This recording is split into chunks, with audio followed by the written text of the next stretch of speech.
Donc, on a accepté cet exercice avec thématique imposée, avec beaucoup d'envie et de curiosité. Donc, le thème, c'est preuves et présomptions en linguistique de corpus. Voici le plan de l'exposé.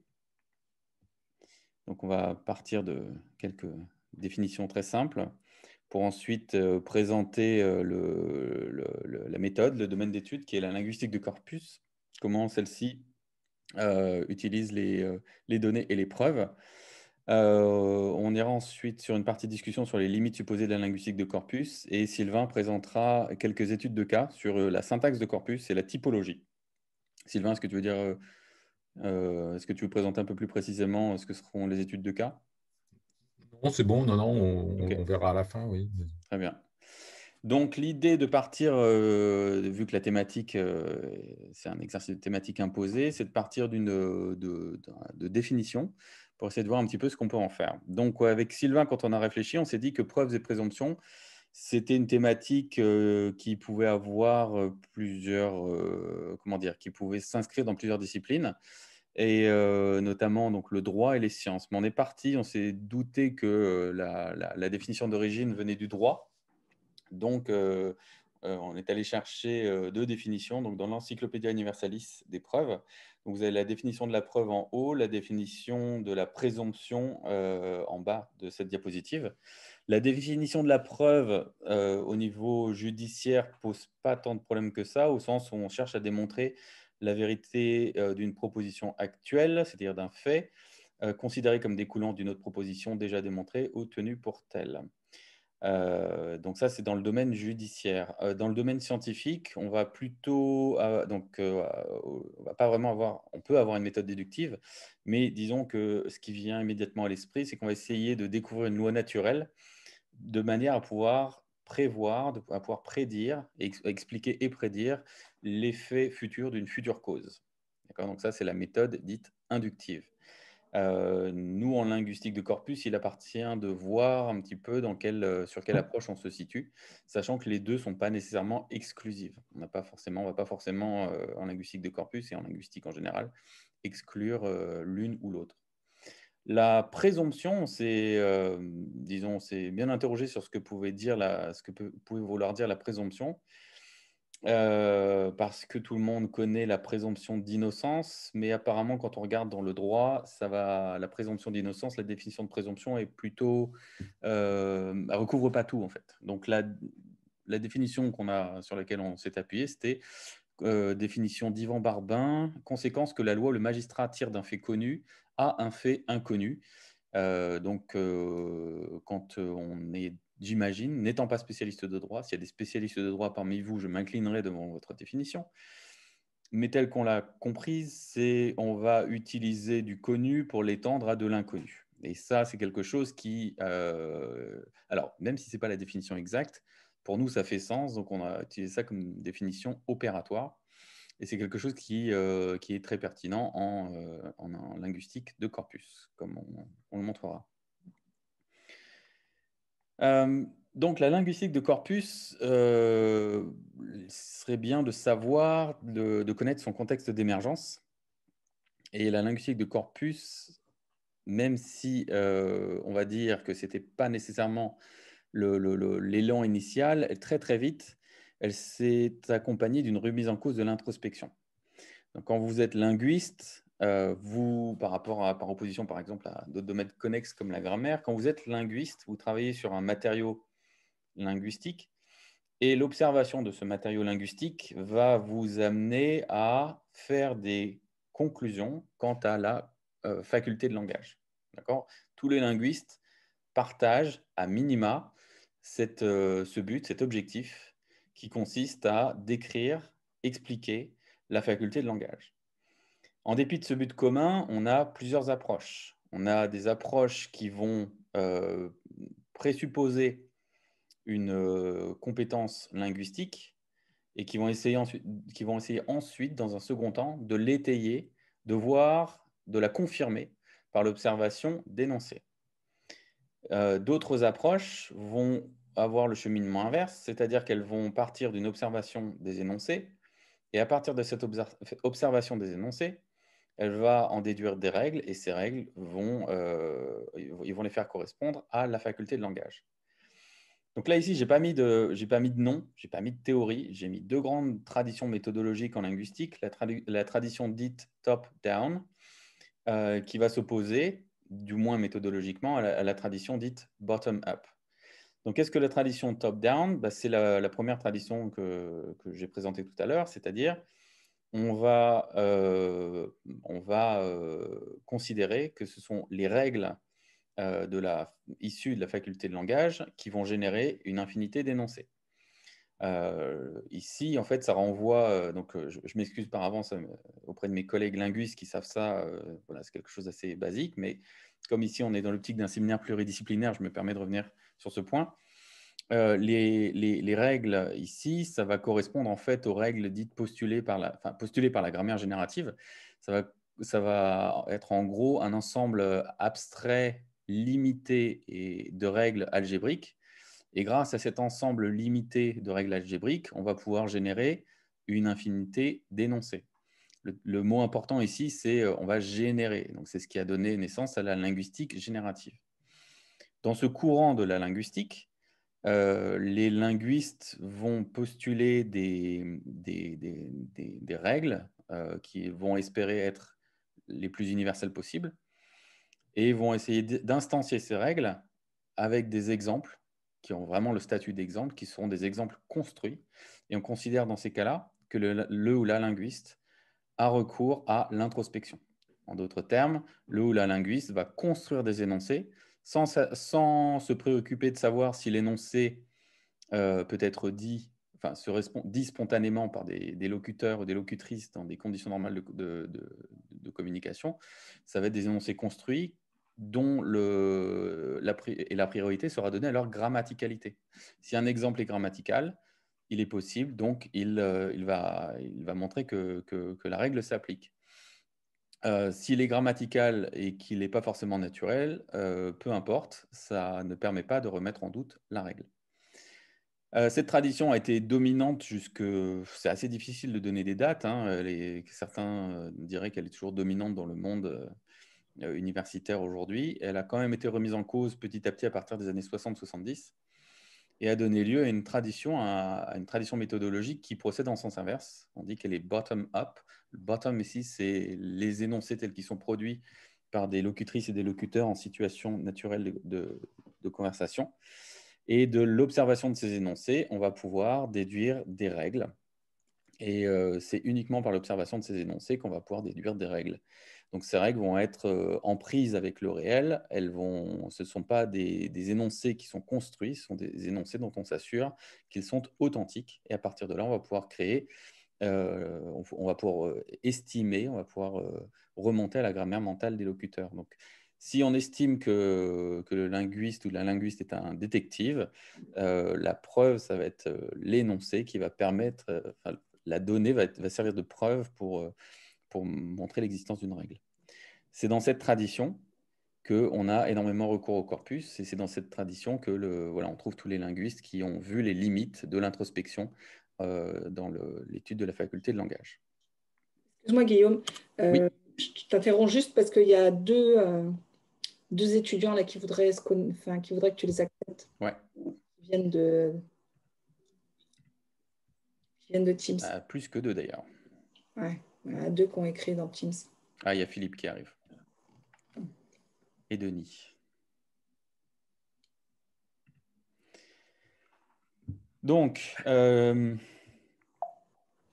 on a donc encore une fois, si je fais ma présentation également pour les personnes qui ne savent pas encore ce que c'est que la linguistique de corpus. Donc, la linguistique de corpus s'appuie sur un corpus. Et qu'est-ce qu'un corpus? Donc, le corpus, c'est tout sauf de l'énoncé construit. Donc, dans sa définition la plus simple, un corpus, c'est d'ailleurs une définition qu'on partage avec des historiens, des archivistes, des archéologues. Ça va être un ensemble. Un ensemble, dans notre cas, ça va être un ensemble de textes qui sont produits dans un cadre naturel. C'est-à-dire qu'ils ne sont pas produits dans l'intention de compiler un corpus. Les textes de cet ensemble sont rassemblés de manière à être représentative dans une ou plusieurs variétés ou représentatifs d'un registre ou d'un genre, et ils vont être rassemblés dans l'optique de faire de l'analyse linguistique. Maintenant qu'on a donné cette définition simple qui finalement couvre l'ensemble des usages, on peut passer à une définition un petit peu plus complexe, qui est qu'un corpus se définit tout autant par ses caractéristiques propres que par l'usage qui en est fait. C'est-à-dire que pour un même corpus, on va avoir plusieurs usages de ce corpus.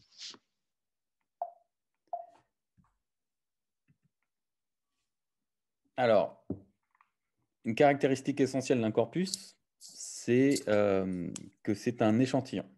Et plus qu'un échantillon, c'est un échantillon représentatif et équilibré d'échantillons. Une discussion que j'ai assez régulièrement avec mes étudiants en linguistique de corpus, c'est de se dire, mais finalement, si on avait accès à l'intégralité des énoncés qui ont été dits ou écrits depuis le début de l'apparition d'une langue, ne serait-ce pas un idéal au sens où on bénéficierait de tout ce qui a été dit et écrit, on pourrait observer l'intégralité de ces exemples de manière à avoir les règles les plus précises possibles. En fait, on sait très bien que si on amassait tout ce qui a été dit ou écrit dans une langue donnée, et qu'on l'amassait dans une grande bibliothèque, cette grande bibliothèque serait le corpus d'une langue, on aboutirait à une masse de données gigantesque. Cette grande bibliothèque n'existe pas, et c'est pas plus mal finalement parce qu'elle serait à proprement parler inexploitable. C'est-à-dire qu'on n'est pas sûr d'avoir les ressources, alors humaines non, computationnelles peut-être même pas, pour exploiter tout ça. Et on aurait de fortes chances de se perdre dans le bruit de ces données. Il faut donc, et ce n'est pas une mauvaise chose, pouvoir travailler à partir d'un échantillon de cette langue que l'on souhaite étudier. Et un corpus, c'est un échantillon de ce type. L'illustration que vous avez à côté, c'est une illustration que j'ai utilisée dans mon propre ouvrage sur la linguistique de corpus, où j'essayais de montrer en termes très simples qu'est-ce que c'est qu'un corpus. Vous voyez des petits points. Dans ces petits points, il y a des petits points couleur cyan, des petits points couleur rouge. Cette représentation est assez proche finalement d'une représentation schématisée d'un groupe de personnes dans lequel on irait, par exemple, au gré d'un sondage, on irait sélectionner certains individus parmi cette population. Donc, les points rouges, ce sont des individus, et la population, c'est l'ensemble des points, qui soient de couleur cyan ou de couleur rouge. Et tout l'art de la compilation de corpus, ça va être de sélectionner les points rouges qui sont les plus représentatifs et qui vont faire en sorte que le corpus est le plus représentatif et équilibré possible.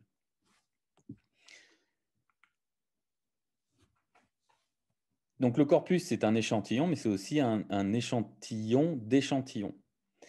Le corpus, en fait, nécessite de faire des choix. C'est-à-dire, dans les points rouges qui ont été ici sélectionnés, il va falloir faire des choix, un petit peu comme un institut de sondage qui va vouloir être le plus représentatif et équilibré possible, va essayer de faire en sorte que toutes les catégories sociales, tous les genres possibles, toutes les catégories socio-professionnelles, les classes d'âge, etc., sont représentées. Il va falloir faire des choix. Faire des choix, ça suppose que certains éléments vont être nécessairement absents de l'échantillon. Ce qui veut dire que, tout en sachant qu'on va laisser de côté de la connaissance, finalement des éléments qui pourraient nous servir de preuve après, il va falloir faire un choix. Et donc, il va falloir paramétrer son échantillonnage.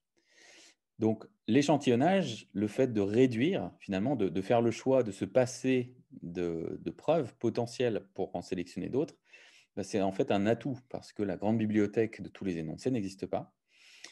Et dans ces cas-là, puisqu'on fait un choix, il va falloir bien connaître le schéma d'échantillonnage. Et donc ça va être en amont, au moment où on va faire l'étude, et en aval, au moment où on va faire des conclusions fondées sur le corpus. On va bien prendre soin de n'émettre des conclusions que sur les résultats obtenus à l'échelle du corpus. J'insiste sur ce point. Souvent, une erreur on va dire des étudiants en linguistique de corpus, ça va être de trouver une tendance dans un corpus de l'anglais, par exemple, et d'étendre la conclusion obtenue sur le corpus à l'ensemble de la langue anglaise, par exemple, et c'est en général assez dangereux. Rien ne dit que si on passe un autre corpus, on aura les mêmes résultats. Qu'est-ce que ça veut dire que représentatif? Un échantillon est représentatif lorsque le schéma d'échantillonnage, donc c'est une définition de Douglas Biber, lorsque le schéma d'échantillonnage est fidèle à la variation interne à la langue visée ou au dialecte de la langue. Donc, il y a plein d'exemples. J'en ai pris un parmi tant d'autres. Je me suis efforcé de prendre un corpus du français.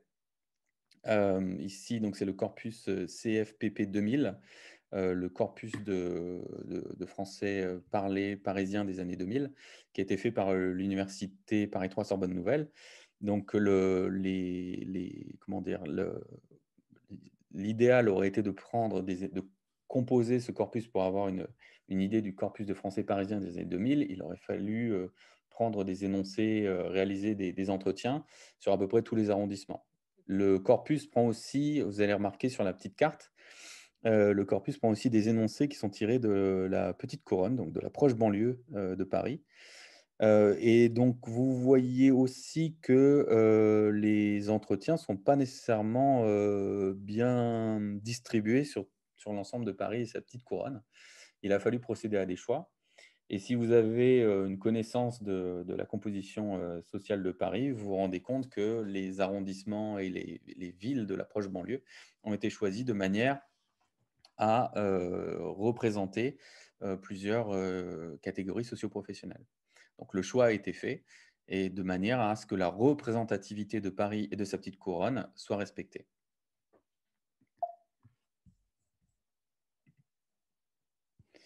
Donc maintenant, qu'est-ce que veut dire équilibré? Donc un corpus est équilibré lorsque la proportion des échantillons qui font sa représentativité est conforme à la proportion des mêmes éléments dans la langue ou dans le dialecte cible. Alors ça, c'est très difficile d'avoir un corpus équilibré, au sens où on n'a pas vraiment d'idée il faut avoir une idée très précise de la langue cible ou du dialecte cible qu'on veut étudier. Là, j'ai pris, si vous voyez à droite, donc le tableau à droite, j'ai pris un tableau qui compare 3 corpus de l'anglais, qui sont des corpus clés en anglais, qui font partie des premiers grands corpus. Alors, ils ne sont pas très grands quand on voit à quoi ressemble un corpus maintenant, mais j'ai comparé le corpus Brown, le corpus Loeb et le corpus Collapure. Le corpus Brown, c'est un corpus de l'anglais américain qui a été fait donc, à l'université de Brown. Le corpus Loeb, c'est corpus d'anglais britannique. Et le corpus Collapure, c'est un corpus qui a été fait, c'est un corpus représentatif de l'anglais d'Inde, parlé en Inde. Donc, les créateurs de Brown ont fait en sorte de représenter chacun des genres et des sous-genres de la collection de livres et de périodiques des bibliothèques de l'université Brown et de Providence Atheneum. Donc, comme il y avait 13 fois plus de textes en sciences que de textes en science-fiction, en fait, il y a 80 textes scientifiques qui ont été inclus dans le corpus contre 6 de science-fiction. Ce sont des corpus de taille modeste. Les corpus Brown et Loeb sont vraiment de taille modeste, sont fondés sur des modèles d'échantillonnage maîtrisés. Et donc pour lesquels on estime qu'il n'était pas très difficile de les rendre représentatifs. Là, le choix a été, ce sont des corpus les corpus décrits. Donc, si vous voyez ici dans la colonne Text Category, vous voyez un petit peu les catégories qui sont représentées. Il s'agit bien ici de textes, enfin de corpus qui sont dits représentatifs et équilibrés de l'anglais écrit tel qu'on peut le trouver dans une bibliothèque. Si ce corpus de référence, que ce sont des corpus de référence, si ces corpus de référence étaient censés représenter des dialectes ou des langues, l'objectif serait bien évidemment pas atteint.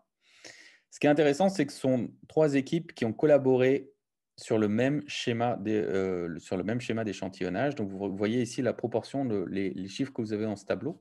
C'est le nombre de textes qui sont inclus dans chacun des genres qui sont représentés dans la colonne Text Category. Donc ici, l'objectif était de pouvoir comparer des dialectes. Donc, pouvoir comparer le dialecte écrit de l'anglais américain, le dialecte écrit de l'anglais britannique et le dialecte écrit de l'anglais d'Inde.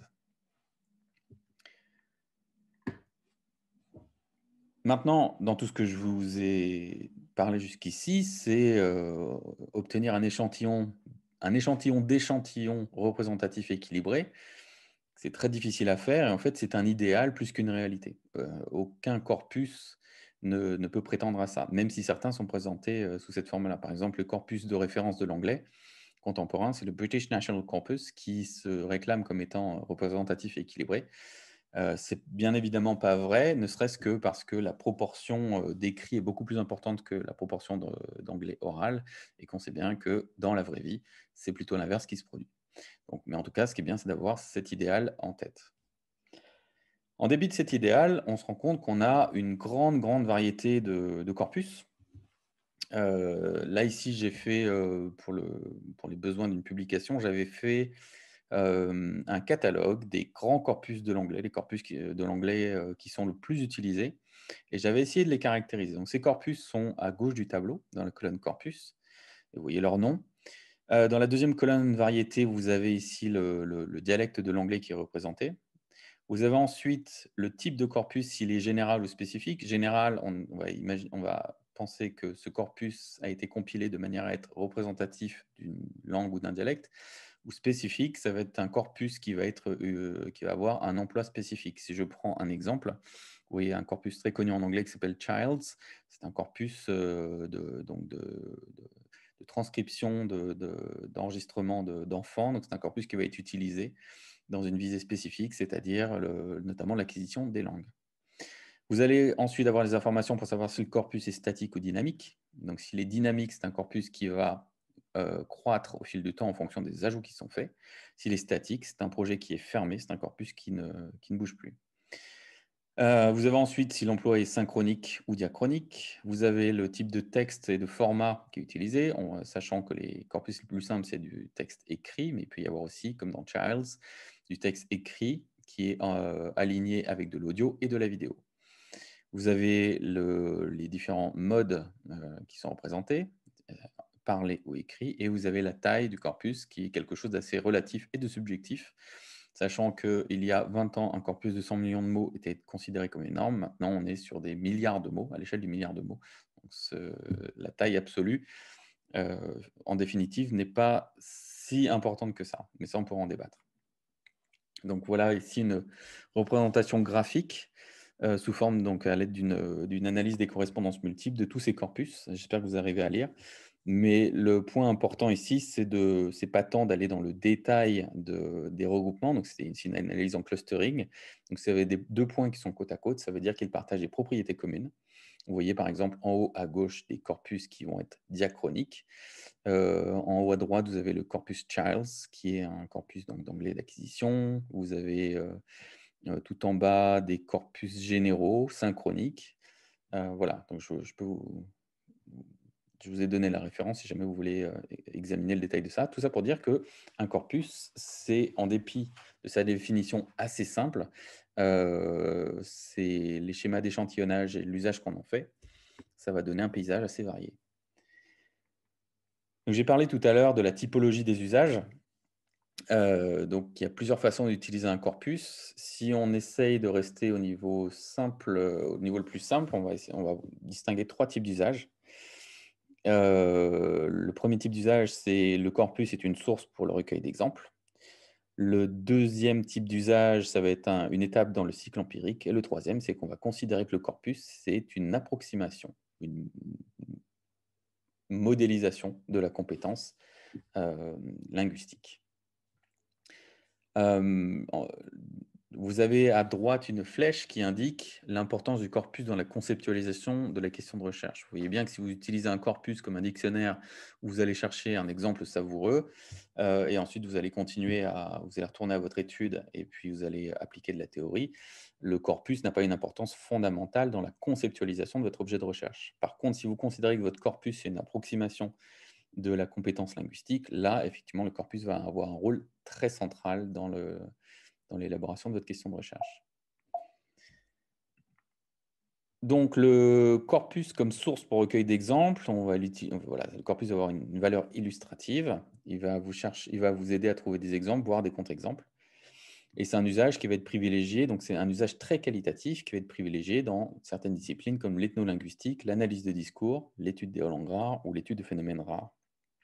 C'est un usage qui, à tort, a été décrié par les partisans d'une approche ultra quantitative. Et le surnom qui a été donné à cet emploi, on appelle ça la chasse aux papillons. De même que quand vous allez chasser un papillon, vous allez trouver un beau spécimen avec de très jolies couleurs et que vous allez ensuite encadrer. De même que lorsque vous tombez sur un exemple intéressant, un exemple original, vous allez le conserver, vous allez l'inclure dans une publication. La deuxième typologie, enfin pardon, excusez-moi, le deuxième type d'usage, c'est l'usage qui est majoritaire. C'est que le corpus, ça va être une étape dans le cycle empirique. Donc vous avez ici à droite un algorithme qui vous montre, donc je ne vais pas rentrer dans le détail, mais qui vous montre, en gros, donc l'algorithme commence en haut à gauche. Une fois que vous avez fait votre état de l'art, vous allez poser une question fondée sur la théorie qui va vous permettre de formuler des hypothèses et d'opérationnaliser vos hypothèses. Et c'est à ce moment-là, une fois que vous avez fait tout ça, que vous allez enfin vous lancer dans la collecte de données. Et la collecte de données va vous permettre de quantifier vos observations, éventuellement d'avoir recours à des statistiques pour confirmer ou infirmer vos hypothèses. À partir de là, vous pouvez interpréter vos résultats. S'ils sont significatifs, très bien, vous faites un retour sur la théorie. S'ils ne sont pas significatifs, dans ces cas-là, vous revenez en reformulant vos hypothèses, vous relancez une collecte de données. Donc le corpus se situe au niveau expérimental, une fois qu'on a compulsé la théorie, qu'on a formulé des hypothèses, et avant l'analyse. Le troisième type d'usage, c'est une modélisation de la grammaire mentale. Alors, ça peut sembler étrange si on n'est pas habitué, mais il y a des linguistes qui considèrent que le corpus n'est pas qu'une étape, c'est vraiment l'alpha et l'oméga de la recherche, au sens où le corpus, c'est le seul accès possible qu'on a à la compétence. De même qu'un archéologue va utiliser des traces comme preuve d'un mode de vie dans une civilisation, comme preuve tout simplement dans son travail de reconstruction historique, pour certains linguistes, le corpus est considéré comme le seul accès possible à la compétence, à condition bien sûr que le corpus soit constitué d'énoncés naturels. Et donc ça a donné lieu à certaines modélisations de la grammaire. Donc par exemple, le corpus, certains linguistes comme John Taylor, par exemple, font une adéquation entre le corpus comme objet et la grammaire mentale des locuteurs. Donc, il y a quand même, la linguistique de corpus n'est pas qu'un outil, il y a toute une réflexion linguistique autour de ça. J'en arrive au dernier moment de cette partie, donc les limites de la linguistique de corpus. Donc, la linguistique de corpus, voilà, on nous a proposé de réfléchir à preuve et présomption en linguistique de corpus. Personnellement, ce qui a fait tilt, ce sont ces trois points-là. La linguistique de corpus est attaquée justement sur le statut des données de corpus. Donc, j'aborde trois points. Le premier, c'est la question des preuves négatives. Le deuxième, c'est la généralisation à partir d'un échantillon. Et le troisième point, c'est la quantification de quelque chose qui est inquantifiable, notamment dans l'étude du sens.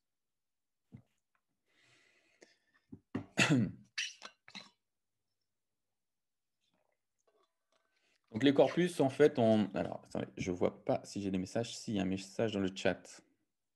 Ah oui. Voilà. En fait, utilisez le micro parce que je ne vois pas le chat quand je suis en mode de présentation. Donc, la linguistique de corpus, elle est apparue véritablement quand on a… Enfin, par exemple, le premier corpus de l'anglais, c'est quoi? Ça a été des fiches qui ont été compilées dans les années 50 et 60. Ce sont des exemples. Il y avait une fiche, par exemple. Et chaque mot de la fiche était annoté en fonction de sa catégorie grammaticale. On avait des métadonnées sur le type d'exemple. Et ça a donné le premier corpus de l'anglais qui existe toujours, qui est stocké dans une armoire à fiches à UCL, il me semble. Et cette armoire existe toujours. Et puis ensuite, l'outil informatique est arrivé. Et donc, on a pu développer de plus en plus les requêtes sur des corpus de plus en plus grands. La limite de ces corpus, en dépit de leur taille, donc elle est formulée notamment par Noam Chomsky, c'est que les corpus ne fourniraient pas de preuves négatives. Donc, qu'est-ce que ça veut dire que des preuves négatives? C'est qu'on ne peut pas prouver que quelque chose n'existe pas. Donc, en d'autres termes, si quelque chose n'est pas dans un corpus, ça ne veut pas dire que cette chose, si ce phénomène linguistique n'apparaît pas dans un corpus, ça ne veut pas dire qu'il n'existe pas. Donc certes, les corpus ne permettent pas d'affirmer qu'une expression ou un phénomène ou un énoncé est impossible sur la seule base de son absence dans un corpus. Et donc, ceci dit, c'est pas une critique, quand on est linguiste de corpus, ce n'est pas une critique absolue au sens où ce n'est un problème que dans une approche qui est top-down. Si effectivement vous partez des règles pour aller vers les énoncés, et que vous n'avez pas à dénoncer pour renforcer la règle, effectivement, c'est un problème. Et donc, on peut très bien comprendre qu'un linguistique génératif, ce soit un problème. Sauf que la linguistique de corpus, elle n'est pas dans une optique générativiste. Et donc, l'absence de preuves négatives n'est absolument pas rédhibitoire.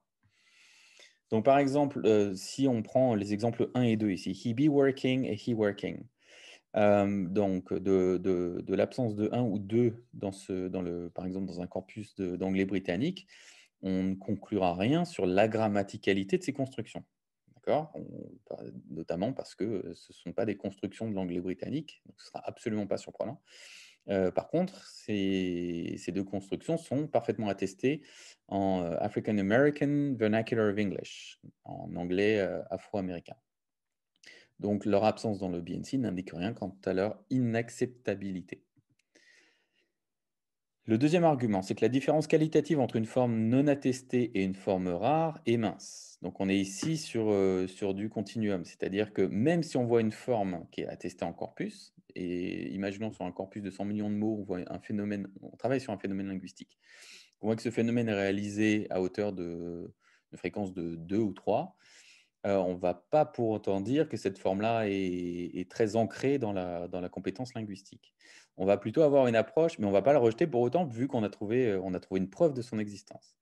Donc, on aura une approche plutôt non-binaire, progressive, qui est plus du côté du gradient d'acceptabilité en linguistique introspective. Et on ne va pas du tout s'interroger sur… En fait, on ne se posera jamais la question de la grammaticalité sur la base de données de corpus. Le gradient d'acceptabilité, c'est aussi une tradition du générativisme. Donc, vous voyez ce qui est indiqué ici avec des points d'interrogation en exposant. Donc, quand vous avez un point d'interrogation devant un exemple, c'est un exemple qu'on estime grammatical, mais on ne sait pas s'il apparaîtrait dans un corpus spontané. Le troisième argument contre l'argument de la question des preuves négatives, c'est que montrer qu'une forme est rare et absente n'est que la première étape, parce que la deuxième, c'est d'en déterminer la raison. Et pour rendre compte de l'inacceptabilité, il faut en rechercher les causes. Et la grammaticalité, ce n'est qu'une cause parmi les autres causes pour laquelle on va trouver un exemple avec des fréquences très rares, voire on ne va pas trouver cet exemple du tout. Il y a quand même un quatrième argument, c'est que poser la question de la rareté d'une forme, c'est biaisé si on ne se fie qu'aux fréquences brutes. Donc c'est là où on a aussi un travail. Donc le travail de preuve, si le travail de preuve se fonde sur des travaux de comptage brut, ça ne va pas suffire. On va essayer de faire appel à des règles de distribution. Et c'est là où, quand on va être insatisfait du statut d'une preuve, on va essayer de se référer à des lois. Le tableau que vous avez, c'est un tableau de Karen Eichmer, qui est une étude de Karen Eichmer qui comparait sort of et kind of en anglais contemporain. Et elle a essayé de distinguer sort of et kind of, qui sont des hedges, j'ai jamais su le traduire en français, et donc essayer de les distinguer sur la base de leur voisinage grammatical. Donc vous avez un tableau de données. Et si je vous demande, par exemple, de me dire donc, quels sont par exemple, quelle est la colocation la plus forte avec sort of? Donc, quelle est la catégorie grammaticale avec laquelle sort of en anglais va se retrouver le plus souvent? Instinctivement, vous diriez quoi?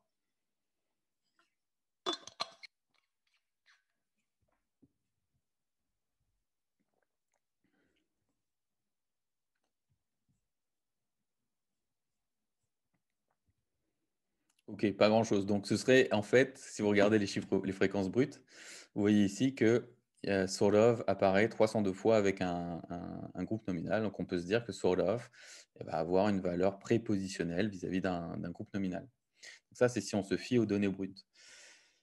Mais le fait est que c'est la même chose pour kind of. En fait, les fréquences les plus fréquentes, hormis le 145 ici, on va les trouver avec les groupes nominaux. Donc, Karen Eichmer avait fait la conclusion selon laquelle sort of se trouvait le plus souvent comme modifieur de groupe nominal. Et en fait, quand on compare ces données chiffrées, ces données brutes avec les fréquences attendues, on se rend compte, donc vous avez entre parenthèses ici dans ce deuxième tableau, des fréquences attendues. Donc on voit que pour sort of, on a 302 cas de co-occurrence avec un groupe nominal, et alors qu'en fait, on était en droit d'en attendre 321. Et pour kind of, on est 73, on en a observé 73, alors qu'on était en droit d'en attendre que 54. Donc, on se rend compte finalement que les tendances enfin, les conclusions qu'on a faites sur les fréquences brutes sont absolument l'inverse de ce qu'on aurait dû conclure. Et quand on fait appel donc à des tests statistiques, notamment un test de Key 2 qui nous permet de calculer des résidus, vous voyez ici dans ce troisième tableau, quand vous avez un nombre négatif, c'est qu'il y a une répulsion. Quand vous avez un nombre positif, vous avez une attraction. Plus le nombre positif est élevé, plus l'attraction est forte. Plus le nombre négatif est négatif, plus vous avez une répulsion. Donc on a ici finalement quelque chose de contre-intuitif.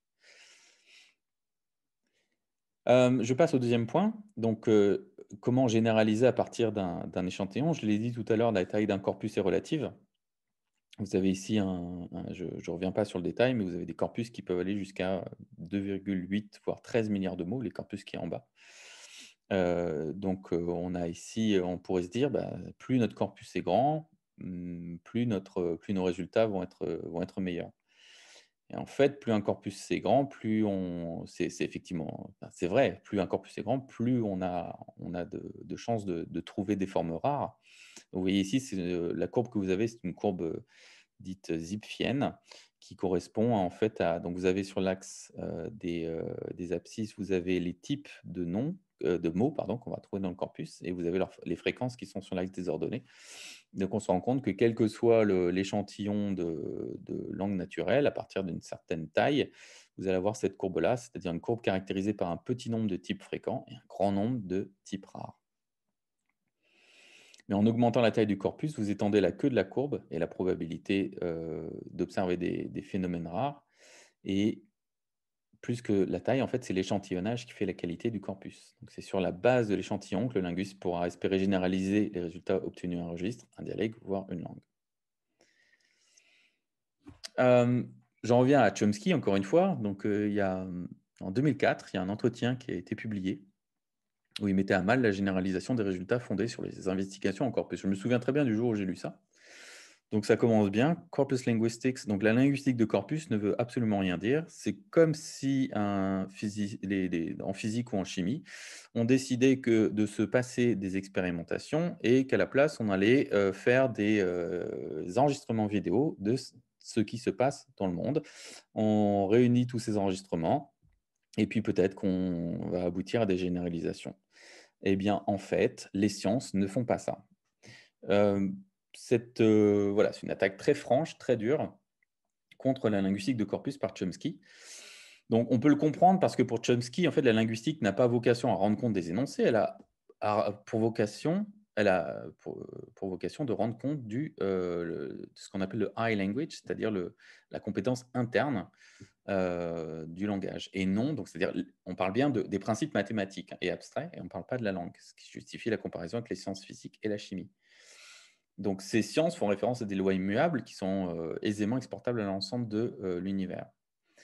Donc, la première erreur, c'est que penser que la linguistique de corpus a pour but de rendre compte de la compétence par opposition à la performance. Or, pas plus que la linguistique de corpus n'a vocation à rendre compte du langage, elle ne cherche pas non plus à rendre compte d'une langue dans son intégralité, à moins d'assortir l'étude d'un volant quantitatif et de méthodes inférentielles.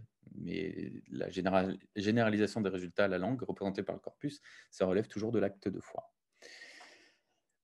Si vous allez au-delà, si vous étendez vos conclusions au-delà du corpus, vous êtes dans une généralisation fallacieuse.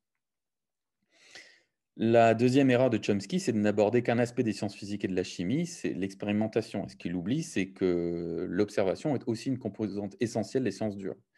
L'univers, il est par essence infini, donc on ne peut pas l'observer, on ne peut pas observer l'infini, on ne peut en observer que des échantillons à une échelle infinitésimale.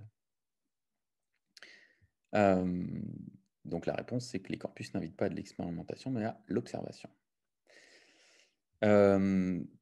La force des sciences dures, c'est qu'elles ne vont pas se passer d'observation, elles vont utiliser des méthodes dites inférentielles sur la base des observations, donc, de manière à pouvoir généraliser les phénomènes observés dans d'un échantillon fini à un ensemble infini.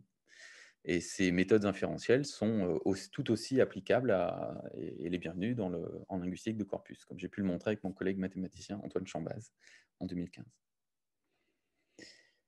Il se trouve que il y a, donc cet entretien de Chomsky m'avait quand même marqué. J'avais trouvé ça assez fort et je m'étais dit, je rêve quand même de discuter de ça avec lui, de lui poser la question un jour, parce que je trouvais ça étrange qu'il disait que l'observation, la collecte de vidéos, comme il disait, enfin comme il réduisait, il voulait caricaturer, mais il disait ça se fait pas en science. Je me disais que si, ça se fait en science. On n'enverrait pas des robots sur Mars si on n'était pas capable d'extrapoler.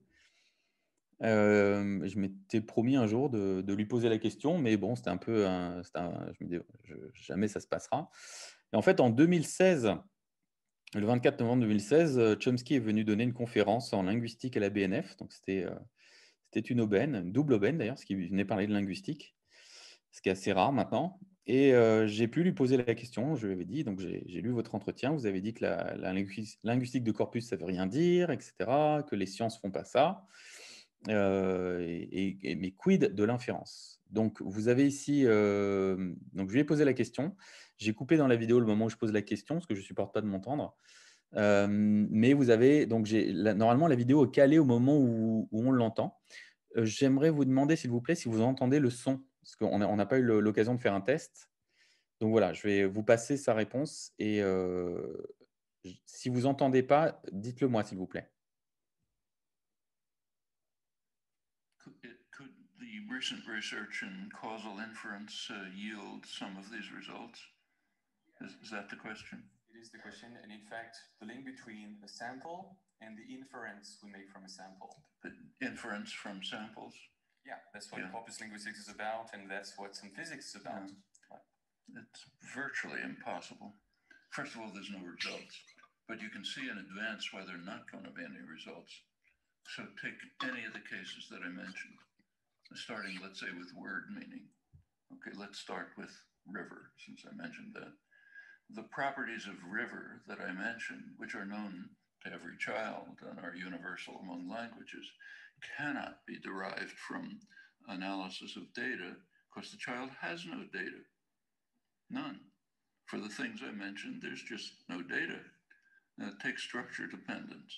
Again, instinctively, eagles that fly swim, where we know reflexively that instinctively goes with swim, the remote verb, structurally closest, but linearly remote.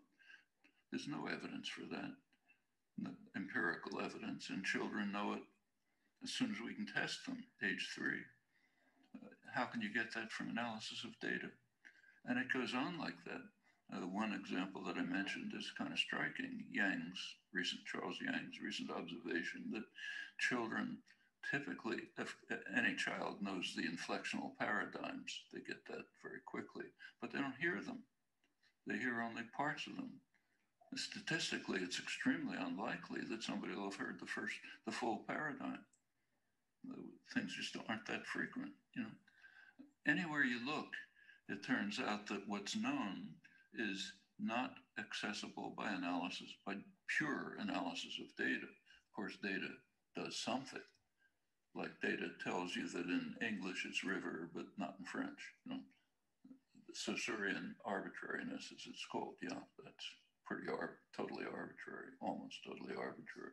So some things are clearly learned, and more is learned than that. So take river again. It's not that when people say it's a cultural product, that's not totally false. Like in English, there's a difference between river, stream, creek, you know, a couple of other things. Other languages may not have exactly those differences. They'll have some other set of differences. So in what should be called semantic fields, you know, domains in which a group of words roughly fit, this studied mainly by German linguists years ago. Within semantic fields, you get some different organization of the field. So the words like, say, know, believe, think, and so on won't be exactly the same. They're not exactly the same in French and English, and certainly not in more remotely, languages that are more remote. So there'll be some differences in the way the fields are cut up, and some other small differences, which are learned. You have to learn in English that a certain thing is a river and another thing is a stream, not a river. Some other language may not make that distinction, or may make some other distinction.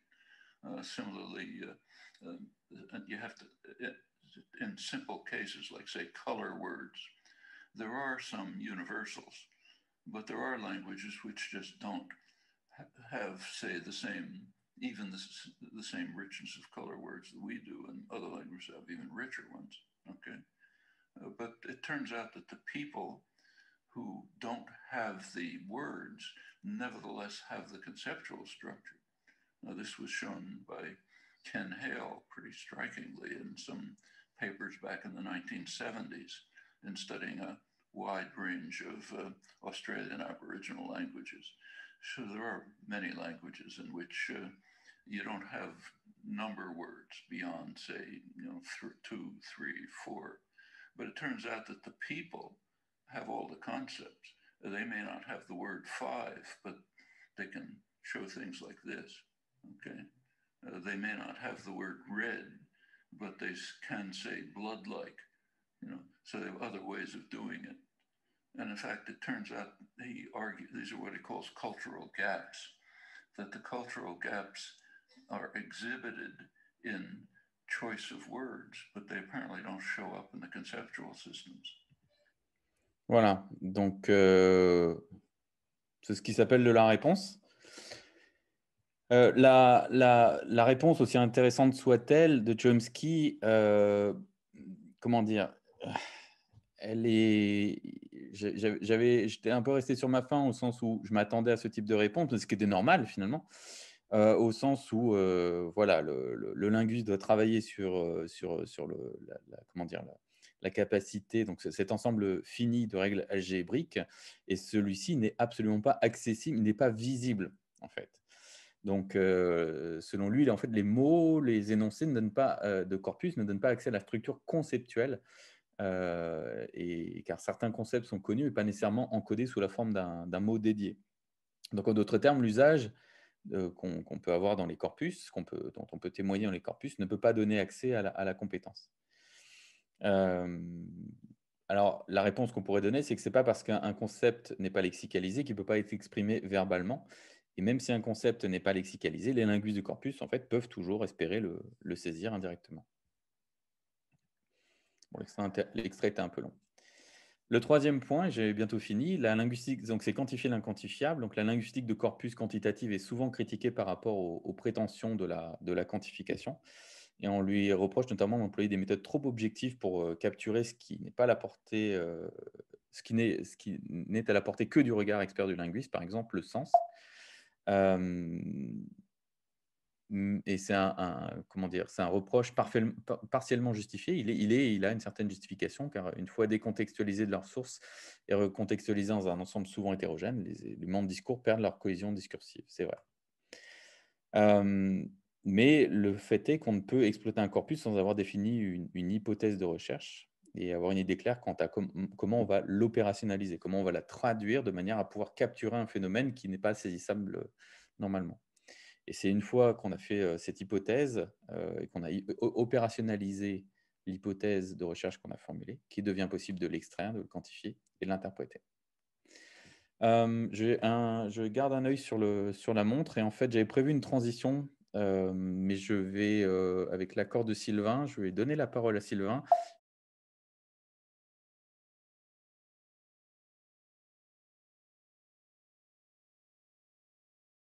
Ok, donc moi, je vais vous parler d'études de cas. Donc, on passe un peu à la pratique. Hein. Donc, Guillaume a bien posé les problèmes théoriques.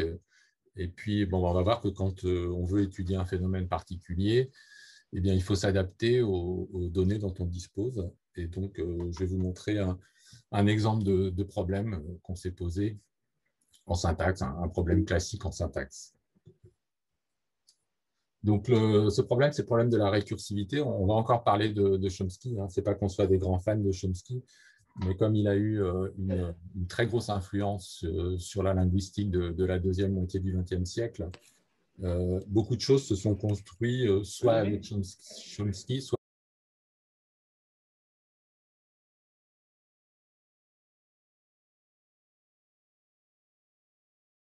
Et donc, je vais vous présenter une des hypothèses de Chomsky qui date de ses tout premiers travaux hein, dans les années 50, qui est la récursivité des langues naturelles et qui était très importante dans la démonstration par Chomsky du fait que les modèles antérieurs au modèle que lui-même a défendu n'étaient pas suffisants pour traiter les langues naturelles.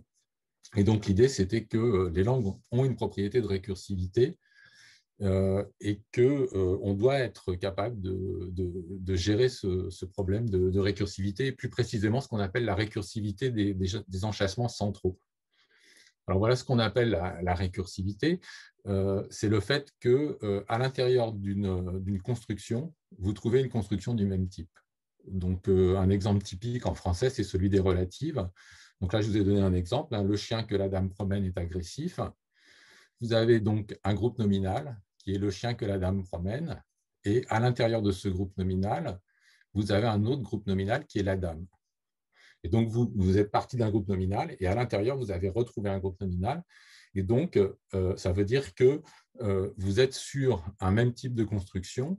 Et a priori, donc, vous allez pouvoir enchasser à l'intérieur d'une construction la même construction de manière infinie. Et c'est ça la récursivité. Donc, on peut donner un autre exemple de la récursivité qui est celui des propositions. Hein. Donc, si vous avez la construction dans la langue à partir de 2 propositions, 1 et 2, vous pouvez construire 6 propositions 1, alors proposition 2.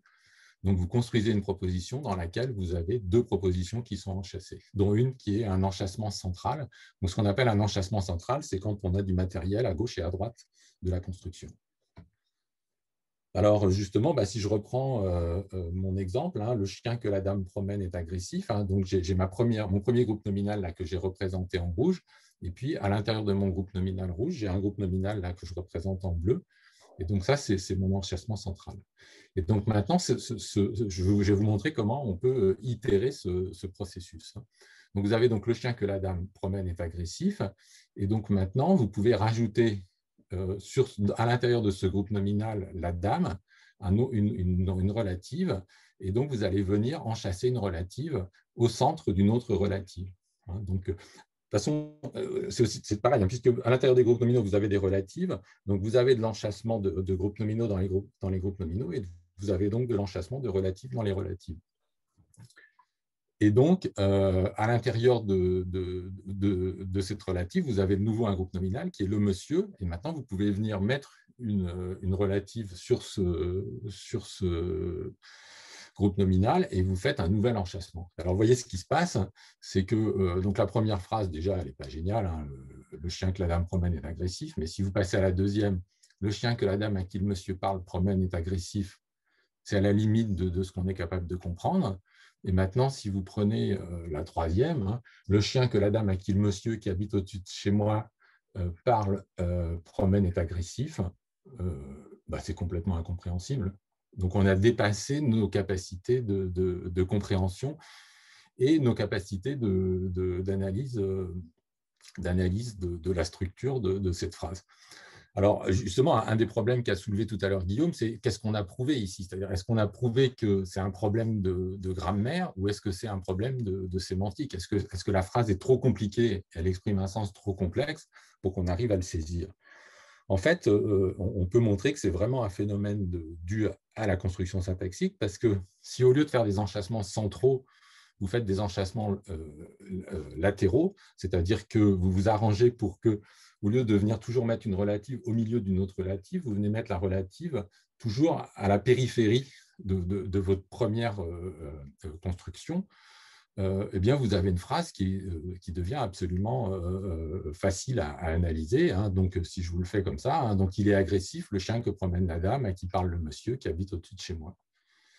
Donc là, vous voyez ce que j'ai fait, c'est exactement les mêmes constructions, mais en faisant des inversions du sujet, je me suis arrangé pour faire toujours mon insertion dans la périphérie droite. Et donc, au lieu d'avoir cet enchâsement central, en fait, je viens rajouter des choses les unes après les autres à la droite de mon énoncé. Et donc, ce qu'on voudrait montrer, c'est qu'effectivement, dans les langues naturelles, on ne fait pas d'enchâssements centraux et on fait plutôt de l'enchâssement central. Alors, vous voyez, donc, il y a une première façon, c'est la méthode introspective, hein, c'est-à-dire je construis des exemples. Vous voyez, j'ai mes règles de grammaire. Je construis avec mes règles de grammaire des exemples qui ne sont évidemment pas très naturels parce que non attestés, parce que construits par le linguiste. Et puis, je me convainc que mes exemples ne fonctionnent pas. Mais ça, c'est une première façon d'approcher le problème avec des tas de biais possibles, puisque peut-être que en fait, ça vient aussi de la façon dont j'ai construit dans la façon dont j'ai construit mes exemples. Et ce qu'on aimerait, c'est vraiment prouver à partir des données qu'on ne peut pas rencontrer ce type de construction. Donc ça sera donc notre approche de type linguistique de corpus, c'est de vraiment partir des corpus et vérifier s'il y a des enchâssements centraux ou pas. Et donc, on veut prouver cette chose-là. Est-ce que les enchâssements centraux sont très limités dans les langues? Alors, pour ce faire, on dispose d'un certain nombre de ressources qu'on appelle des tree banks. Donc, tree banks, c'est pour donc banque d'arbres. C'est le nom qui s'est imposé, même en français, pour désigner donc des corpus annotés en syntaxe. C'est-à-dire, qu'est-ce que c'est qu'un corpus annoté en syntaxe? C'est un corpus. C'est un corpus qui est analysé en syntaxe. Donc, la première étape, c'est que le corpus, on va le diviser en phrases, en énoncés qui ont une forme d'autonomie syntaxique. Et puis, donc là, vous avez un exemple justement de dialogue. Et puis, donc, on va analyser chacune de ces phrases avec une structure syntaxique. Et là, là, on a plusieurs modèles pour l'analyse syntaxique des phrases. Le modèle qu'on va adopter, c'est celui qu'on appelle la syntaxe de dépendance, où on représente la structure syntaxique par des relations entre les groupes syntaxiques. Donc, on représente explicitement, donc, par exemple, si je prends là mon exemple, donc j'ai un verbe, donc là, mon exemple, c'est « ça fait plaisir de temps en temps d'avoir un moment pour discuter », etc. Et donc, le verbe principal, c'est « faire », donc il est indiqué par cette flèche verticale. Il a un sujet qui est « ça », et puis il a un complément qui est « plaisir », donc « ça fait plaisir ». Et puis, il y a un ajout qui est un adverbe de temps en temps.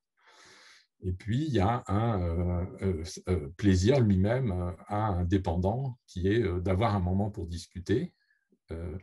Et puis, encore, vous avez pas se concevoir rapidement, qui va être ici traité comme un ajout de discuter. Et donc, vous voyez, après, donc, on a ces grandes relations entre groupes, et puis on va ensuite, à l'intérieur de chaque groupe, de nouveau faire une analyse jusqu'à arriver à ramener les relations au niveau des mots.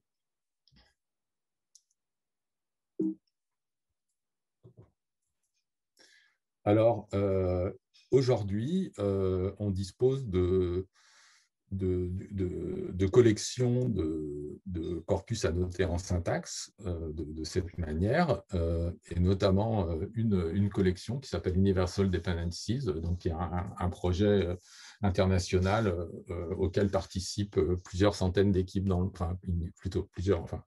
plusieurs centaines de chercheurs et en fait une bonne centaine d'équipes à travers le monde qui donc réunit aujourd'hui une collection de 150 tribanks dans une centaine de langues qui sont annotées dans un même schéma d'annotation et donc qui permettent aussi de faire des comparaisons entre les langues. Alors, vous voyez quand même, vous avez ici, donc là, vous avez une partie des langues. Alors, vous voyez plusieurs problèmes tout de suite. C'est que donc, partout où vous avez marqué IE dans la colonne de droite, c'est que vous avez affaire à une langue indo-européenne. Et donc, vous voyez que vous avez une surreprésentation des langues indo-européennes. Vous avez très peu de langues africaines. En fait, les rares langues africaines qu'on a, en fait, elles appartiennent toutes à une famille qu'on appelle la famille afro-asiatique, dans laquelle il y a les langues sémitiques. alors que ce n'est pas la plus grande famille de langues africaines. Et puis, donc, l'autre problème, c'est que ces corpus ont des tailles très variées. Et donc, vous voyez, donc, en fait, par exemple, le premier, la Afrikaans, donc 49K, ça veut dire donc 49 000 mots.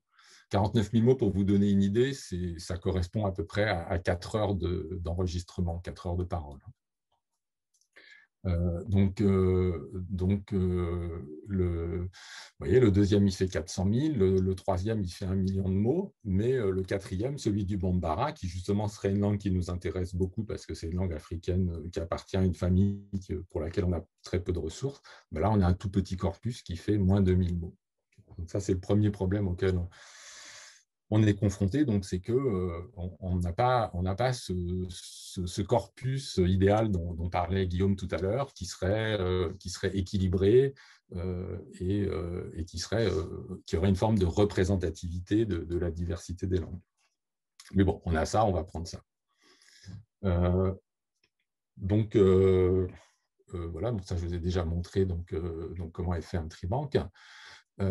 Juste pour ceux qui sont un peu plus versés sur les questions formelles, le tribanque lui-même, c'est un fichier qu'on appelle un fichier tabulaire. C'est juste pour vous montrer que c'est un encodage qui est relativement simple.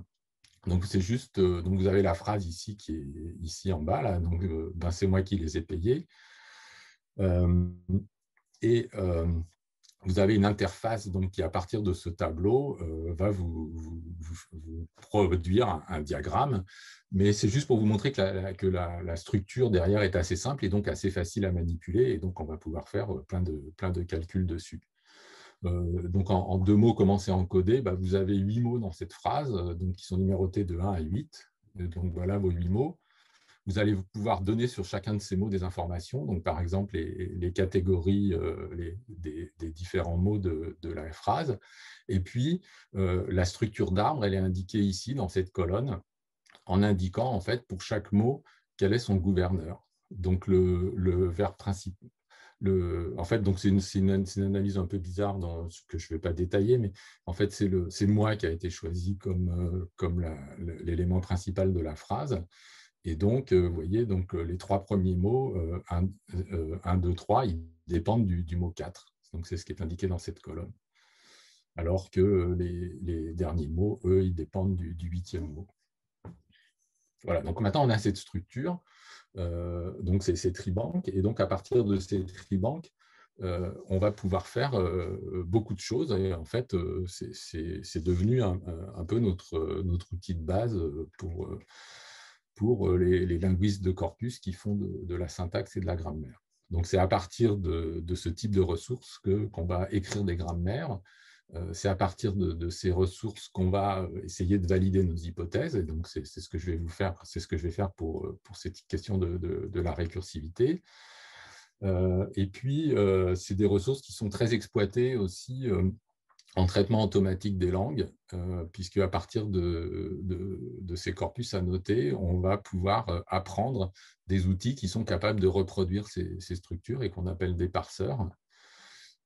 Et puis, on peut aussi faire de la chasse aux papillons, hein, c'est-à-dire essayer d'aller découvrir des constructions singulières. Et en fait, en annotant ces corpus, on tombe régulièrement sur des choses inattendues et donc qui vont amener à des études supplémentaires.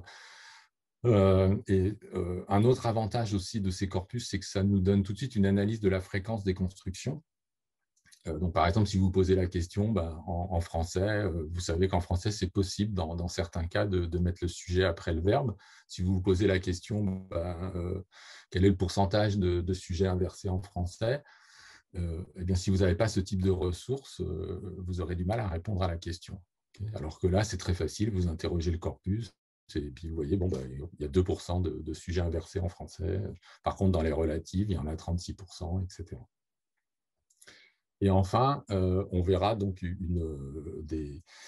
aussi un type d'application de ces corpus à ce qu'on appelle la typologie des langues, donc qui est un peu l'étude des propriétés de la diversité des langues, à la fois des propriétés qui distinguent les langues entre elles et les propriétés qui, au contraire, sont identiques pour l'ensemble des langues.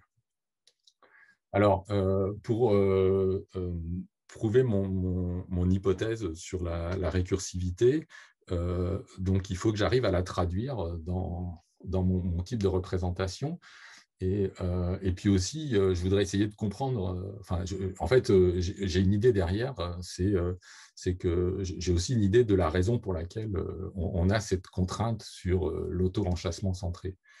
L'idée, c'est que, en fait, quand vous analysez une phrase, quand vous entendez une phrase, quand vous m'écoutez là en train de parler, vous recevez les mots que je prononce les uns après les autres, et donc vous allez construire au fur et à mesure que vous recevez les mots que je suis en train de produire, vous allez essayer de les assembler et de les connecter les uns avec les autres pour construire une structure cohérente et récupérer le sens de ce que je suis en train de dire.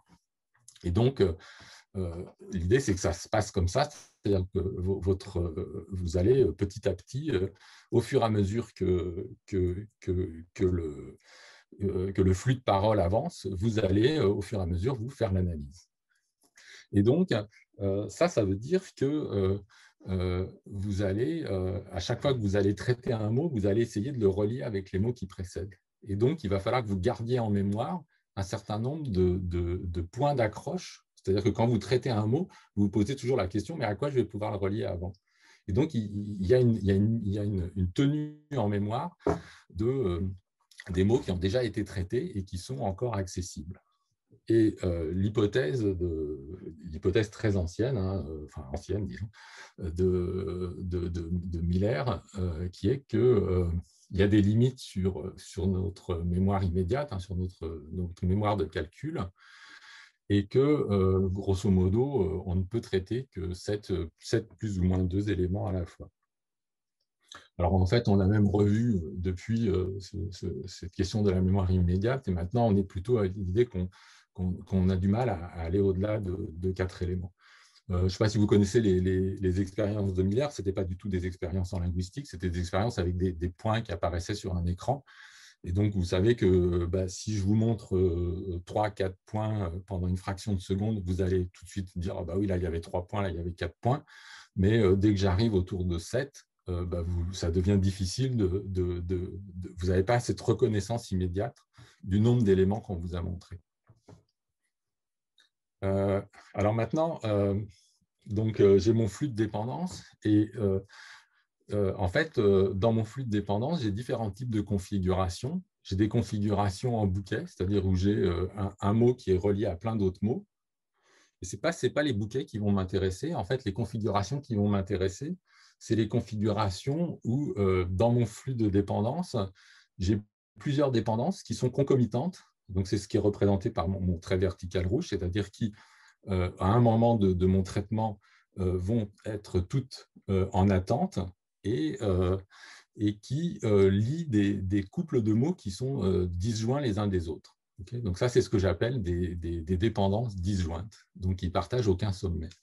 Alors, c'est exactement ce que j'ai dans mes enchâssements centrés, c'est-à-dire si vous regardez mes enchâssements centrés, en fait, vous voyez, donc si vous prenez ma dernière phrase, vous voyez que j'ai le chien est agressif, et puis au milieu, j'ai que la dame promène, et puis au milieu, j'ai à qui le monsieur parle, et enfin, au milieu, j'ai qui habite au-dessus de chez moi. Et donc, vous voyez, dans cet exemple-là, en fait, j'ai un lien entre le chien et agressif, qui couvre un lien entre la dame et promène, qui couvre un lien entre le monsieur parle et qui couvre un lien entre habite au-dessus de chez moi. Okay. Et en fait, donc, notre hypothèse, c'est que le traitement simultané de ces différents liens n'est pas cognitivement possible donc, pour un être humain.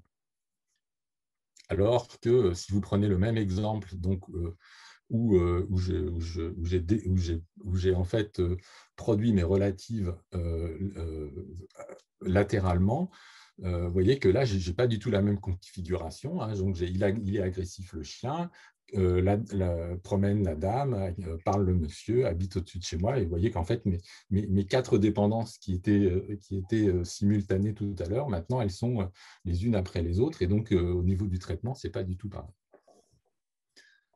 Donc, voilà, donc après, on dispose de données, on a une hypothèse, et donc maintenant, on peut calculer pour chacun des points entre deux mots de notre corpus multilingue, hein, donc où on a notre centaine de langues et nos millions de mots. On va regarder toutes les positions et on va regarder combien on a de dépendances disjointes dans chaque position. Et donc, c'est ce qu'on appelle le poids du flux. Donc, c'est le nombre de dépendances disjointes que j'ai dans une position. Et donc, les résultats, voilà, les voilà. C'est qu'en fait, dans 60% des positions, j'ai qu'une seule dépendance. Je peux avoir un bouquet, mais si vous voulez, je n'ai pas 2 dépendances disjointes. J'ai au plus une dépendance disjointe. Et vous voyez que avec 3 dépendances disjointes, je couvre 99,62% de mon corpus. Donc, j'ai encore quelques vous voyez la représentation. Hein, donc 1, 2, 3, j'ai déjà couvert quasiment tout. Et donc, et puis ça continue à décroître très, très vite. Donc, j'ai très peu de dépendance 4, j'ai infiniment peu de dépendance 5, 6, on en a quelques-unes vraiment très rares et en fait, qui souvent en fait, sont plutôt des conséquences de nos choix d'annotation que vraiment des constructions où j'aurais vraiment envie de défendre le fait que j'ai 6 dépendances disjointes. Et en fait, même avec toutes les erreurs d'annotation qu'on peut imaginer et tout ça, on a sur ce corpus de 12 millions de mots aucun cas où on aurait 7 dépendances disjointes. Voilà, donc pour rentrer un peu plus dans les détails, c'est quand même un petit peu différent selon les langues. Alors aussi, ce qui différencie les langues, c'est que vous avez des langues qui ont ce qu'on appelle une morphologie riche, alors que vous voyez qu'on fait en fait que des liens entre les mots. Donc les langues qui ont une morphologie riche, elles ont beaucoup moins de petits mots grammaticaux comme le français. Vous voyez, le français a des prépositions à, de, pour, sur. Le français a des déterminants. Donc le français a des petits mots comme ça, et donc a plus de dépendance que les langues qui ont beaucoup de morphologie et qui, du coup, vont avoir moins de dépendance pour le même contenu. Et donc, c'est une des raisons qui explique les différences entre langues. Il y a peut-être aussi des langues où on accepte plus de complexité syntaxique en termes d'enchâssement centré. Mais en tout cas, voilà, donc en tout cas, on n'a aucune langue qui dépasse 6. Voilà, alors, ça c'est fini pour ma première étude de cas. Donc, la question c'est est-ce que j'ai prouvé quelque chose? Alors, j'ai envie de dire que oui quand même, parce que d'une certaine façon, la question que je me pose est relativement indépendante du genre et du type de langue, et que même en ayant un corpus très mal balancé en termes d'équilibre entre genre, entre langue, entre tout ce que vous voulez, j'ai quand même vu beaucoup de données et on voit en fait que si je reviens en arrière sur cette figure-là, on voit qu'en fait, très clairement, de toute façon, même si c'est possible qu'un jour on trouve une phrase avec un poids de 7, on voit que de toute façon, c'est quelque chose qui est extrêmement marginal et peut même être négligé de point de vue de l'analyse des langues et de la modélisation des langues.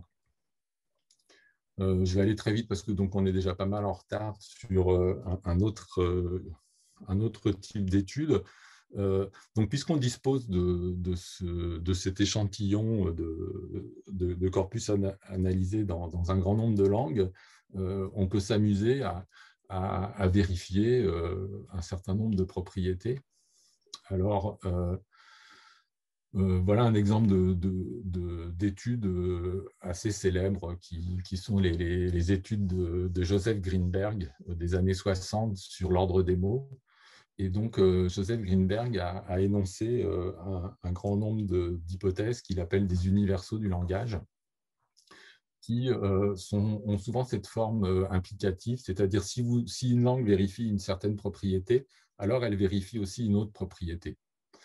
Et donc, par exemple, voilà un des universaux posés par Greenberg, c'est que si dans une langue, les objets pronominaux suivent le verbe, alors les objets nominaux suivent aussi le verbe.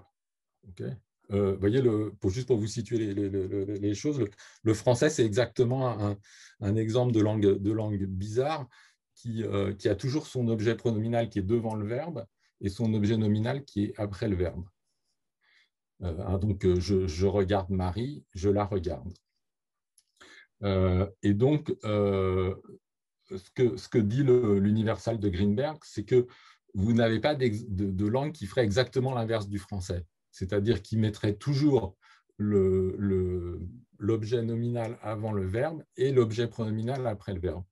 Voilà, ça c'est l'hypothèse de Greenberg, ça ne peut pas exister. Alors maintenant, comment on pourrait prouver un tel universal? Il faudrait avoir un échantillon représentatif de langues, à la fois en termes de famille génétique et de région du monde. Et donc, on ne dispose pas du tout de ça. On dispose donc de notre collection de tribanques qui, comme je vous l'ai montré, est très mal équilibrée. Mais enfin, ça ne nous empêche pas de regarder. Et aussi, vous allez voir qu'en regardant, on va se rendre compte qu'en fait, la façon dont est énoncé l'universal de Greenberg pose un certain nombre de problèmes dès qu'on regarde des vrais corpus. En fait, qu'est-ce que dit l'universal de Greenberg? Il dit, je vous le remets, hein, il dit si l'objet pronominal suit le verbe. Qu'est-ce que ça veut dire? Ça veut dire il le suit tout le temps, il le suit la plupart du temps, et en fait, on va se rendre compte que ce n'est pas quelque chose de catégorique, c'est-à-dire que si vous vous placez d'un point de vue catégorique, vous allez dire, une langue, soit son objet est toujours avant le verbe, soit son objet est après le verbe, soit elle n'a pas d'ordre dominant. Okay. Et si vous regardez les données, donc voilà les données extraites de notre collection de tribanques. Alors, qu'est-ce que représente ce graphique? Ce graphique, il représente le pourcentage de liens objets entre un verbe et un nom qui vont vers la droite. Donc ça veut dire que le français, il est là, il est à 100% par ici, là, puisque le français, il a 100% de ces objets nominaux qui sont à droite du verbe. Et Bi va se retrouver ici avec ses cousins, hein, l'espagnol, l'italien, le catalan, etc. Donc les langues. Il y a aussi, vous voyez, l'anglais, et puis le chinois et un certain nombre de langues aussi, donc l'arabe, le maltais, etc. Mais ce qu'on voit aussi, c'est qu'on a en fait un continuum avec des langues qui ont plus ou moins un nombre plus ou moins important d'objets qui se placent à droite du verbe. Et donc, la question, c'est finalement de quelle langue on est en train de parler quand on parle des langues qui mettent l'objet à droite du verbe. Et est-ce qu'on doit prendre que celles qui sont à 100% ou est-ce qu'on doit prendre en compte finalement ce continuum? Alors, maintenant, si je m'intéresse vraiment à l'universal de Greenberg, eh bien, je peux à la fois représenter sur le même graphique, pour chaque langue, le pourcentage d'objets pronominaux à droite du verbe et le pourcentage d'objets nominaux à droite du verbe. Alors, pour vous situer, hein, vous voyez, le français, il est en haut ici, là. Donc, c'est quoi le français? Le français, c'est une langue où 100% des objets nominaux sont à droite du verbe, hein, donc c'est normal, il est ici. Et puis, c'est une langue où vous avez quand même environ 10% des objets pronominaux qui sont après le verbe, hein, puisque vous avez des choses comme j'aime ça. Donc là où l'objet il est pronominal, mais il est après le verbe. Et puis vous avez je la regarde, où là l'objet pronominal il est avant le verbe. Donc dans 90% des cas il est avant le verbe et dans 10% des cas il est après le verbe. Et voilà, donc vous avez donc toutes les langues de notre échantillon. Et donc ce que vous remarquez, c'est qu'en fait il y a une répartition qui laisse un grand espace vide. Et ce grand espace vide, eh ben, c'est exactement l'universal de Greenberg. C'est-à-dire que il n'y a pas de... Si vous prenez les langues... alors justement, la question de Greenberg, on ne savait pas très bien si c'était... s'il fallait regarder les langues qui ont une majorité d'objets pronominaux à droite alors si vous prenez par exemple le cas où vous considérez qu'une langue a l'objet pronominal à droite dès qu'il y a au moins 50%, donc ça veut dire que vous dites qu'en fait que ce carré-là est vide. Si vous placez votre seuil à 75%, alors vous êtes en train de dire que donc vous voyez mon seuil il est représenté ici par un petit a. Donc ici, il est à 75%. Si vous dites que vous regardez les langues pour lesquelles il y a 75% des objets pronominaux à droite, alors vous voyez qu'il y a au moins 75% des objets nominaux qui sont à droite. Okay, vous voyez là, il y a une langue qui est juste à la limite ici. Et en fait, si on regarde bien la figure, c'est qu'on a d'une certaine façon un triangle qui est vide. Et donc, on peut... on peut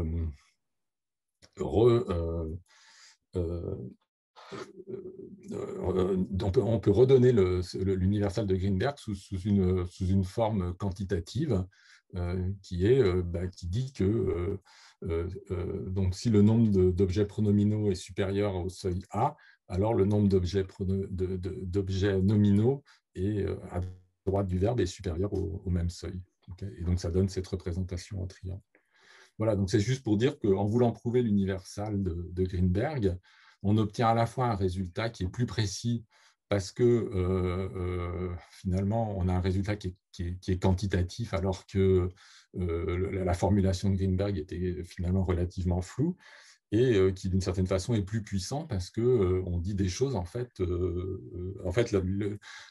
l'universal de Greenberg, il disait des choses que pour ce qui se passait en fait ici dans cette zone très à droite, il disait rien du tout sur ce qui se passait dans cette zone-là. Donc on a d'une certaine façon étendu. Mais alors maintenant, il reste le problème quand même de est-ce que vraiment, et donc on en arrive à notre conclusion, c'est-à-dire est-ce que vraiment je vous ai prouvé quelque chose, c'est-à-dire que dans la mesure où mon échantillonnage n'est pas du tout représentatif de la diversité des langues, on ne peut pas vraiment dire que j'ai prouvé l'universal. Autant pour la question des auto-enchâssements centrés, je serais prêt à dire que j'ai réussi à montrer quelque chose d'assez clair. Autant là, je reste au niveau de la présomption parce que pour dire quelque chose comme ça sur la diversité des langues, sur une propriété qui est vraiment propre à chaque langue, il faudrait que j'ai un échantillon représentatif. Hein, juste pour vous donner une idée, hein, donc, voilà une représentation, un découpage des langues du monde en familles.